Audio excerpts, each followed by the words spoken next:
how to fix Instagram messages automatically deleted on Android or iOS phone. Hello guys, in today's video I'm gonna show you how to fix this problem easy and quick.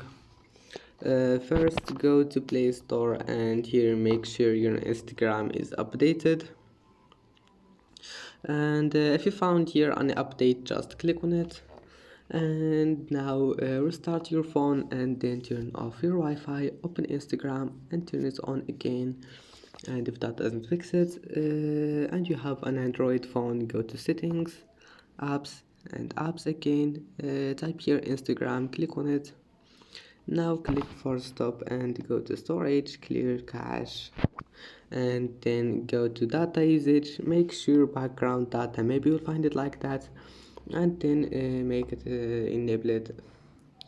And that's it. Don't forget to like and subscribe, and see you in the next video.